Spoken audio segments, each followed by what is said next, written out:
gugatan ini bisa ditampilkan dalam satu kaos. Oke, ada kaosnya ya? Ada kaosnya. Jadi kaosnya itu adalah merupakan satu kong kali kong. Kong kali kong. Tadi kita bicara ijazahnya orang ini. Iya, iya. Ya, sekarang Pak Subhan mau bicara soal ini. Saya ingat waktu kecil kalau biasanya dari kantor bapak saya dapat ini. Iya. Dapat jatah kong kali kong. Kong kali kong ketika lebaran. Lebaran. Tapi kalau udah habis Tapi buka, tapi diisi rengginan. tapi dibuka lagi.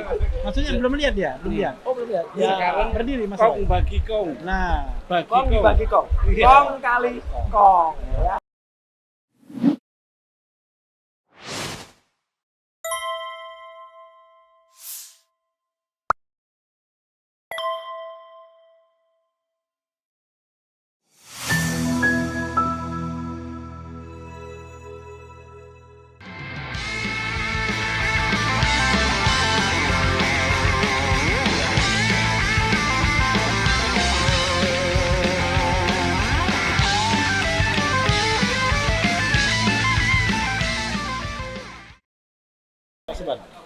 jadi makin banyak tokoh-tokoh yang membersamai RRT ini. Salah satunya Pak Subhan yang menggugat soal ijazah Gibran. Ya. Masih ijazah-ijazah juga. Mungkin ada hal yang mau disampaikan oleh Pak Subhan ya? Dan supaya jelas, memang gugatan ini bisa ditampilkan dalam satu kaos. Oke, ada kaosnya ya? Ada kaosnya. Jadi kaosnya itu adalah merupakan satu kong kali kong.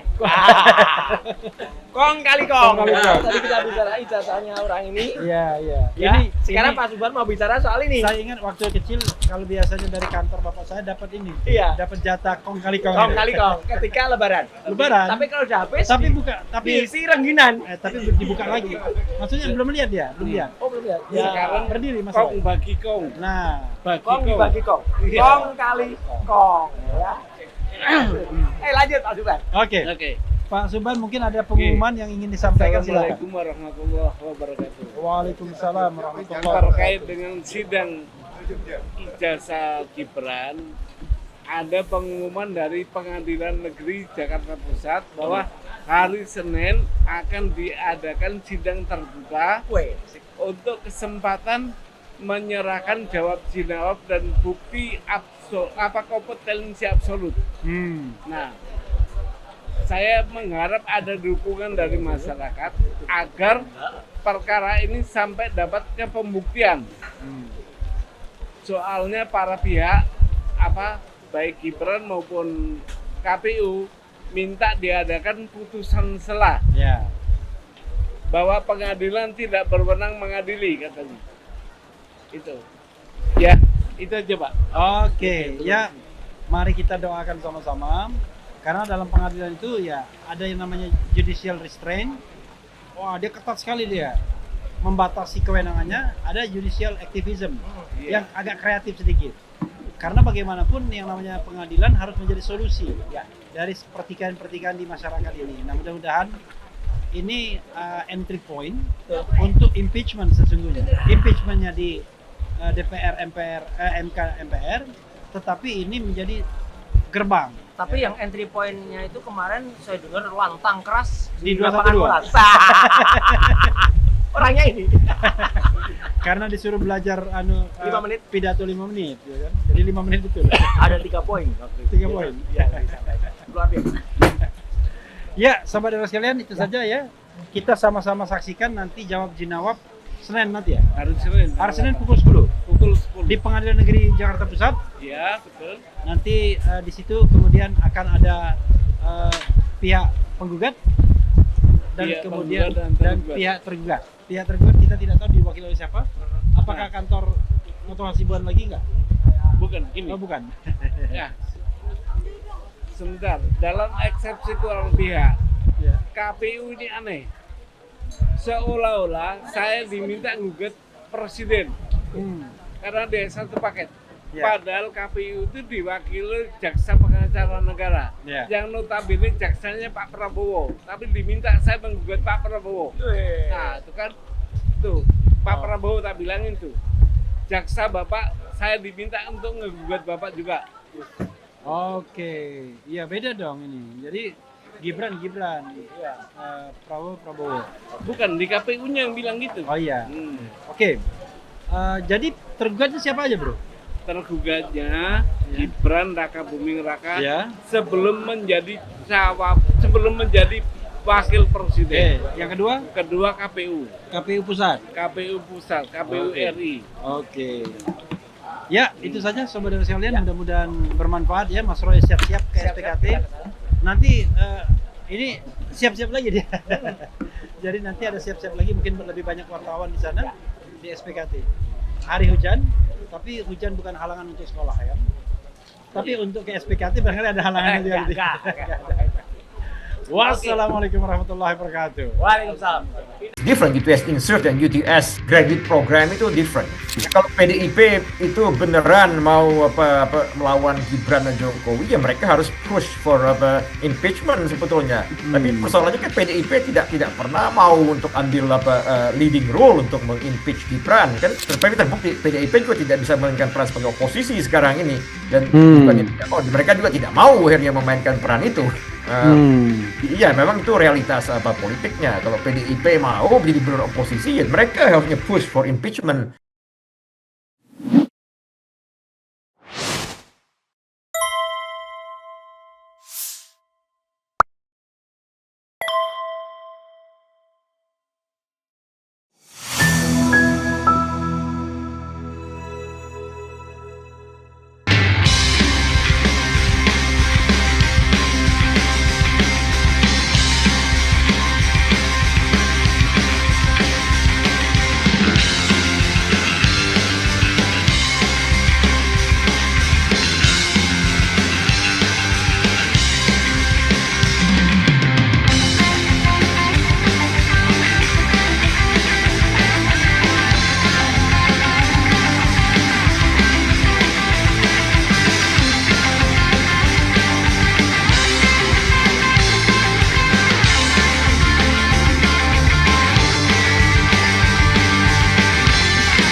Saya juga mau lompat. Apakah hal yang sama Romo tangkap juga di latar belakang pendidikan Gibran? Sejauh apa Romo paham mengenai latar belakang pendidikan Gibran? Yang saya kasih latar belakang sedikit walaupun Romo sudah tahu barangkali. Kita kan punya 2 dokumen resmi. Dokumen resmi itu bernama berkantor dimiliki oleh KPU dan dimiliki oleh Setnek. Kalau KPU dalam konteks sebagai calon wakil presiden, kalau di Setnek dalam konteks sebagai wakil presiden yang sudah jadi. Di KPU latar pendidikan Gibran itu dituliskan bahwa dia mengalami SMA 2 kali. Jadi setelah tamat SMP di tahun 2002, dikatakan 2002 sampai 2004 dia itu masuk OPSS, yaitu Orchid Park Secondary School, selama 2002-2004. Kemudian disebutkan juga dalam kurun 2004-2007, which is 3 tahun, dia mengikuti yang namanya program UTS Insert di Australia, ya, atau yang katanya, wah, ada yang mengatakan, wah, kalau 3 tahun itu sudah setara diploma katanya, ya kan? Tetapi di situ ditulis tetap SMA. Berikutnya dia lulus MDIS dari Singapura dengan ijazah Bradford University, walaupun kuliahnya nggak jelas di mana, di Singapura, tapi dia nggak pernah ke Bradford Inggris, ya. Nah itu di KPU, tapi di Setnek dibalik. 2002-2004 dia di OPSS tadi, Orchid Park Secondary School. Kemudian 2004-2007 dia di MDIS sebagai S1 atau graduate school-nya, ya, undergraduate school-nya. Kemudian pada tahun 2007-2010 dia di UTS Insert yang dikesankan seolah-olah pendidikan pasca sarjana. Bagaimana mungkin ada 2 dokumen dari institusi yang resmi, institusi publik, kok bisa berbeda dan tidak ada yang namanya pertanggungjawabannya? Silakan Romo melakukan eksplorasi terhadap hal ini yang Anda ketahui. Ya, saya tidak bisa komentar banyak ini dalam pengertian begini. Saya tidak paham pendidikan di Singapura bagaimana. Saya tidak pernah sekolah di Singapura, jadi saya tidak mau uh, mengklaim atau sok tahu begitu ya. Jadi biarlah yang bicara itu yang lebih paham tentang itu, tentang sisi pendidikan di Singapura di detailnya. Saya juga jadi itu pertama. Tapi yang lebih penting menurut saya itu adalah apa yang Anda katakan, bahwa kita tidak punya mekanisme memverifikasi itu sebetulnya. Eh, Ya orang bisa klaim sana sini apa sertifikat atau apa ini ekuivalen di Indonesia bagaimana? Kita verify itu bagaimana? Itu yang itu jadi masalah kan, misalnya ketika Anda sekolah di Notre Dame dulu kan itu LLM itu kan Ya, tentu jelas kan. Ketika itu that you can verify that ketika itu kan, ya. ketika ya itu sehingga tapi yang banyak kasusnya tidak. Walaupun kalau Romo search nama Refli Harun, you will know, you will don't know. Well, I You know will your not find. name, so jadi so I You will can not do find. that. I mean, yeah. So yeah. Oke, karena my yeah. original name bukan Refli Harun ya. Oke, itu oke. Yeah, so Oke, I know silakan. that. Iya, Yeah, iya, yeah. oke. Jadi itu ini masalah. Cuma itu ada Profesor Sulfikar Amir yang kemarin bicara di podcastnya Abraham Samad. Dia menjelaskan secara detail tentang itu pendidikan Singapura. Saya pikir saya lebih, ya mungkin dia lebih paham orang seperti itu. Saya pikir sehingga we can trust him more in some way. Saya tidak bisa bicara tentang itu ya. Tapi menariknya tentang Gibran ini sedikit saja begini. Ya jelek-jelek begini saya juga pernah tinggal di Australia begini ya. Jadi waktu itu meskipun konteksnya saya tidak sekolah, tapi ini masih perjuangan masa lalu ketika itu waktu bersama PRD. Karena ketika itu ya kita tidak bisa bergerak banyak di Indonesia. Ketika itu akhirnya ketika Budiman CS di penjara, ketika itu akhirnya terpaksa melakukan banyak kampanye di luar negeri, sehingga saya seperti itu tinggal di Sydney, Australia. So I know a little bit about UTS. Oke. Ya, Itu tahun berapa Anda di sana? 97, 98. Oke, silakan Romo. Ya, jadi ya saya tahu lokasi di mana UTS segala macam seperti itu, dan saya juga punya beberapa teman di yang sekolah di UTS. Jadi I'm not entirely sure. Jadi kalau apa yang dikatakan proses yang dijelaskan baik dari KPU ataupun di Seknek itu dia bisa immediately to the graduate school dengan seperti itu. So, itu yang bisa saya katakan. So, I have a big questions about that ketika itu kan.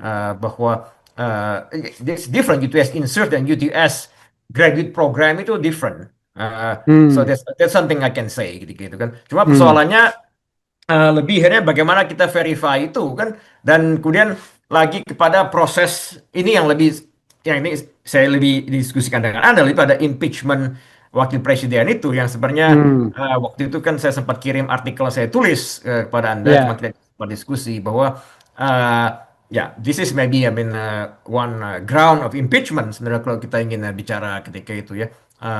Karena untuk saat ini saya tahu Anda bicara banyak tentang impeachment Gibran, banyak segala macam. Ya agak susah dibuktikan yang lain-lain sebenarnya begitu ya, meskipun banyak mengatakan itu ya gampang dibuktikan atau apa, tapi ya tidak terlalu mudah juga menurut saya untuk yang tuduhan-tuduhan yang lain seperti Fufu Fafa ataupun yang kejahatan ekonomi segala macam itu seperti itu ya. Ya persyaratan jadi wakil presiden itu mungkin saya pikir yang bisa bisa dijadikan impeachment ground untuk dia ketika itu ya, untuk di impeach. Baik masalah kemarin itu masalah umur yaitu keputusan MK maupun ijazah ini sebetulnya. Ya cuma repot juga akhirnya karena kalau kita melihat konstitusi kita kan Indonesia itu sebenarnya ada tahapnya itu, jadi two stage trial ketika itu kan. Setelah DPR harus di MK dulu, setelah di MK itu pun harus ada lagi di sidang lagi di MPR. Jadi itu higher threshold sebenarnya impeachment yang misalnya di South Korea, di Korea Selatan itu kan MK akhirnya memutuskan, ya sudah MK memutuskan salah ya sudah di impeach dia, ataupun di Thailand begitu. Akhirnya sudah MK di sana memutuskan oke terbukti bersalah, sudah akhirnya tidak ada lagi. Sedang di kita kan kalaupun MK memutuskan masih ada lagi sedang di MPR. Belum lagi kemudian DPR sebelum harus menginitiate the program ya kan, impeachment-nya. Hmm. Iya, sebenarnya Fufu Fafa itu juga agak jelas, walaupun memang artinya itu milik Wapres sebelumnya, tetapi memang yang paling terukur adalah soal syarat pendidikan ya sebenarnya. Tapi persoalannya Romo, kita tahu bahwa di Indonesia itu walaupun kesalahannya kalau orang Jawa bilang ceto welo-welo ya, expressis verbis gitu ya, no doubt ya kan, beyond reasonable doubt. Pokoknya tidak bisa lagi dibantah. Tetapi kan kadang-kadang mesin politiknya nggak bisa bergerak begitu. Pendapat Anda? Ya, ya betul itu. Ya, ini ada seorang Anda pernah di podcast Anda pernah mengangkat ini wawancara seorang mungkin pakar politik yang di podcast lain oleh Budi Bantanerojo, si pakar politik yang mengatakan oh ini semua tergantung Prabowo. Menurut saya itu bukan tergantung Prabowo, sebetulnya tergantung PDIP ini. Ya kalau PDIP itu beneran mau melawan Gibran dan Jokowi, ya mereka harus push for impeachment sebetulnya. Tapi persoalannya kan PDIP tidak pernah mau untuk ambil leading role untuk mengimpeach Gibran kan. Itu pun dia baru dipecat itu pun setelah belakangan itu karena mereka sudah merasa dikhianati. Tapi habis itu PDIP tidak pernah mencoba untuk mempermasalahkan lebih jauh dan push for impeachment. Nah, tergantung PDIP. Tapi terbukti PDIP juga tidak bisa memainkan peran sebagai oposisi sekarang ini, dan bukannya tidak mau, mereka juga tidak mau akhirnya memainkan peran itu. Jadi iya memang itu realitas politiknya. Kalau PDIP mau menjadi benar oposisi, ya mereka harusnya push for impeachment. Apakah berhasil atau tidak itu kan urusan lain. Tapi at least they want to do it. Itu yang saya tulis di artikel yang saya kirim ke Anda itu kan. In the last 1 year in Asia itu ada gelombang impeachment semua di Korea Selatan, di Thailand, di Philippines dan Indonesia lah dikatakan begitu. Tiga-tiga ini jalan semua ini. Indonesia saja yang nggak jalan kan. Presiden Korea diimpeach, Perdana Menteri Thailand diimpeach, di Filipina prosesnya jalan meskipun dibatalkan oleh Mahkamah Agung Filipina karena persoalan teknis, tapi Mahkamah Agung Filipina mengatakan bisa dibuka lagi 1 tahun berikutnya. Di Indonesia yang nggak jalan sama sekali kita. Iya, yang menariknya adalah proses impeachment di Indonesia. Kan Anda membuat disertasi mengenai MK ya, sangat bergantung kepada kemauan politik. Padahal kita tahu bahwa politik kita makin lama makin kontraktual, ya kan, makin tidak substantif, tetapi hanya didasarkan pada siapa dapat apa. Bagaimana Anda melihat article of impeachment itu ketika dikaitkan dengan fenomena politik saat ini? Padahal maksud dari article of impeachment ini kan memang jangan sampai subjektivitas politik itu mempengaruhi jalan impeachment sebagaimana yang dilakukan terhadap Gus Dur misalnya. Tetapi ketika orang tidak bergerak terhadap Gibran, Anda berpikir bagaimana? Ya, seperti saya katakan tadi, sebenarnya kan itu kan kuncinya di PDIP dalam artian ya mereka seharusnya play the oppositional role kan, tapi mereka tidak mau itu. Jadi akhirnya ini membuktikan bahwa ya there's a domination of power sebetulnya diadakan oleh Kim Plus ya, oleh Prabowo CS ketika itu dan Kim Plus Coalition yang dia ingin buat koalisi permanen ketika itu kan akhirnya, dan PDIP juga kita nggak tahu apakah beneran mau di luar atau akhirnya bergabung juga ke Kim Plus Plus nantinya. Tapi ini juga bukan persoalan baru karena sejak dulu pun PDIP ketika dia di luar pemerintahan dia tidak pernah mau main oposisi. Itu 10 tahun di bawah SBY itu PDIP juga tidak benar-benar beroposisi sebetulnya. PDIP ketika itu mengatakan sebagai mitra pemerintah atau apalah istilah mereka sebutkan ketika itu kan. Tapi mereka bukan sebagai oposisi. Akhirnya mereka selalu mencoba untuk kembali back to power kan, dan setelah SBY kan mereka mencoba kembali dengan Jokowi akhirnya ketika itu sebagai orang yang dijadikan petugas partai dan akhirnya meskipun dia bukan kader PDIP ketika itu, as long as we can go back to power, sehingga Iya. akhirnya ya memang kalau konteks seperti ini sangat transaksional ketika itu kan, ya Hmm. eh, ketika sudah ada pemenang semuanya langsung bergabung ke situ ke Iya. pemenang. Jadi grand coalition seperti itu ya agak susah untuk impeachment akhirnya jalan. Ya, sekarang kalau kita bicara aktor impeachment ya, menurut Anda ada orang mengatakan tergantung Prabowo, sebagaimana Anda katakan tadi dengan mengutip podcast saya sebelumnya. Tapi ada juga yang mengatakan itu kan bergantung pada elit-elit politik di partai politik. Ya, terutama 8 partai politik yang ada di parlemen. Lalu ngapain kita memilih wakil-wakil rakyat ya kalau begitu? Silakan. Karena di antara 8 itu bukan wakil rakyat tuh. Sebagian besar kan. Yang wakil rakyat, nggak ada malah, ya kan? Coba bayangkan. Jadi impeachment itu tidak ditentukan oleh wakil rakyat, tapi ditentukan kekuatan di luar wakil rakyat. Padahal konstitusi mengatakan itu adalah kekuatan DPR mestinya. Silakan.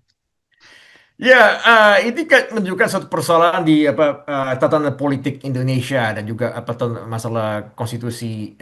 Ya, konstitusi secara bukan secara khusus written text, tapi secara luas ya. Ya, sebenarnya kalau pengalaman Anda di Amerika waktu di sini Anda bisa mengamati kan, bahwa sebenarnya ketua partai itu di sini tidak terlalu penting perannya itu ya. Republican Party Yeah. atau Democratic Party ketuanya nobody really know ketika itu karena Yeah. peran mereka tidak penting akhirnya ketika itu kan.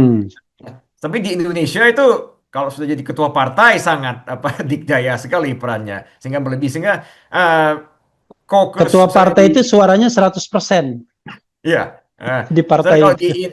in Amerika, in the US kan itu kan di Senat itu kan ada pimpinannya sendiri atau di Ya. House Representative kan ada. Itulah yang mereka yang menentukan sebetulnya kekuatannya karena di parlemen ketika itu the chair of majority misalnya Mitch McConnell atau di Republican Party atau ya misalnya ya dulu ya sekarang itu sudah Senator Jim Thune ketika itu kan ya dia lah mereka memegang peran atau di sebaliknya di the House Minority Leader, Majority Leader mereka lah yang memberikan peran bukan ketua partai. Ya akhirnya jadi ya tapi di Indonesia memang sudah begitu saat ini ya jadi dia emang susah untuk impeachment jalan akhirnya.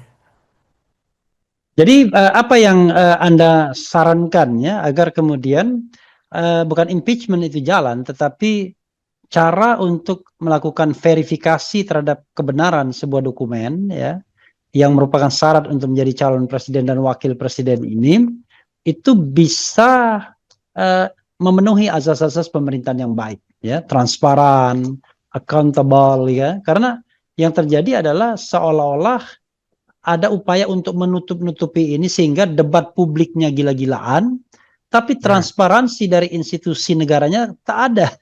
Gitu. Silakan. Saya tidak punya solusi ad hoc atau apa ya karena ini ya saya pikir ini sudah realitasnya sudah susah bagaimanapun dicecar akan susah juga ya baik institusi kenegaraan seperti KPU dan sebagainya yang yang menutup diri ataupun segala macamnya sehingga susah kita cari informasinya ketika itu. Dan juga mereka juga tidak punya keinginan untuk verifikasi kebenaran dokumen-dokumen tersebut. Dan juga institusi-institusi yang terlibat seperti UGM sekalipun tempat kita pernah kuliah ketika itu kan yang juga uncooperative to some extent itu bisa kita perdebatkan lah bagaimana ya nanti kita bisa bicarakan lagi ketika itu. Tapi yang lebih penting yang saya katakan seperti Pak Jibli katakan itu waktu dia pidato itu kan di forum apa saya lupa itu ya dia mengatakan oke, debat publik penuh dengan ini yang penting ini bagaimana kita melihat tatanan konstitusi baru itu saya pikir yang bisa kita bicarakan yang lebih penting the new constitution dalam artian begini James Madison dan Jefferson itu pernah berdebat ketika itu kan waktu penyusunan konstitusi Amerika. Perdebatannya begini ketika itu Jeffersonian dan Madisonian kan